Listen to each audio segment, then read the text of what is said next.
ওই ভেলভেলেটার জন্য আজ আমার খেলা বন্ধ হলো। এতক্ষণ পুটি বকুল ওরা সবাই খেলতে শুরু করে দিয়েছে, আর এখন আমাকে এখানে বসে রান্না করতে হবে। কি না উনি মাংস খাবেন? তো সব দাঁড়াও না, খাওয়াচ্ছি তোমায় মাংস। খুড়িমা, আজকে ওর খেতে একটু দেরি আছে। আমি আজকে বলেছি ওকে একটু মাংসটা রাঁধতে। মাংসটা রান্না হয়ে যাক, তারপরেও আমার সঙ্গে খাবে। হ্যাঁ,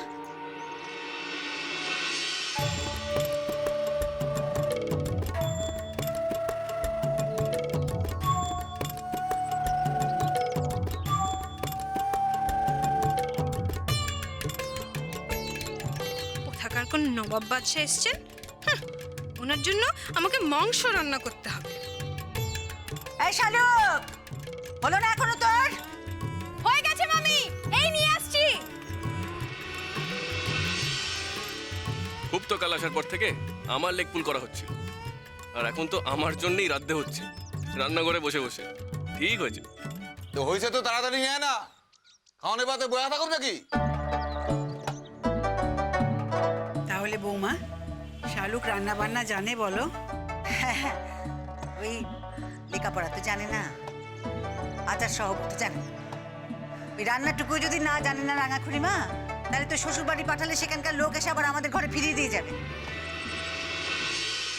ছাড়ান দাও তো বৌমা, সবসময় মেয়েটা নিন্দা করো কেন?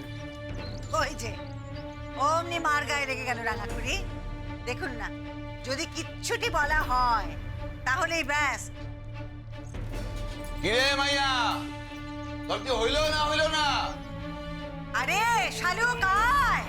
হ্যাঁ মামি, এই তো হয়ে গেছে। এই, দাঁড়া দাঁড়া দাঁড়া দাঁড়া, খুব সাবধানে, ছোঁয়া নাড়া করিস না কিন্তু। মার খাবারের সঙ্গে আর রাঙা খুড়ির খাবারের সঙ্গে যেন ছোঁয়া না লাগে। যা যা যা, সাবধানে যা, দিতে যা। না না, আমি জানি মামি, কিছু হ্যাঁ, ছাড়া বাঁচিয়ে। এই মুখে মুখে মুখে মুখে তর্কার কথা।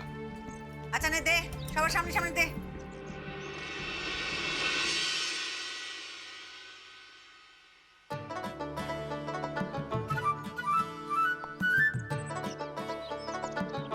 আরে তাড়াতাড়ি করো, দে দে।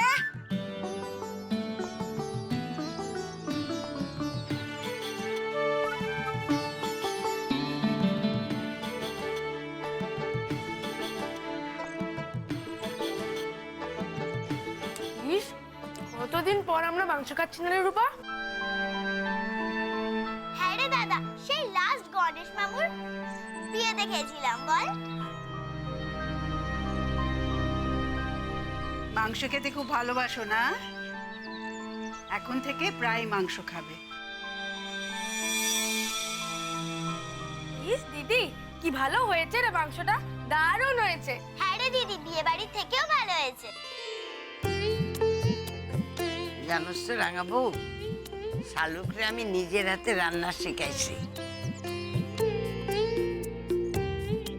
যেই বাড়িতে বউ হয়ে যাইব না, তারা দেখবি মাথায় করে রাখবো। কি গো, কেমন হয়েছে খেতে আজ? ওই হয়েছে। তুমিও বসে পড়ো তো খেতে আমাদের সঙ্গে। এইটুকু একটা মেয়ে, তোমাদের ফেলে খেতে আমাদের একদম ভালো লাগছে না। বসে পড়ো। ও রাঙা খুড়িমা, ও আজকে একটু পরে খাবে রাঙা খুড়িমা। এই যা যা যা, বলি ওই রান্নাঘর টান্নাঘর সব পরিষ্কার করে ফেল। তারপর বাসনগুলো নিয়ে ঘাটে যা, তো ঘাটে গিয়ে ধুয়ে নিয়ে আগে যা, আর তারপর থালা নিয়ে এখানে আসবি, আমি ভাত দেবো তোকে। কেন কেন, আগে খাইয়া নিক না, তারপরে বাসন কোসন মাজা হইব, রান্নাঘর পরিষ্কার হইব। কতখানি বেলা হয়ে গেছে, মেয়েটার কি দেখায় না, খাইতে দাও। আপনি আর না, মা কেন এত আদিক্ষেতা করছেন? আচ্ছা, আমিও তো না খেয়ে আছি না।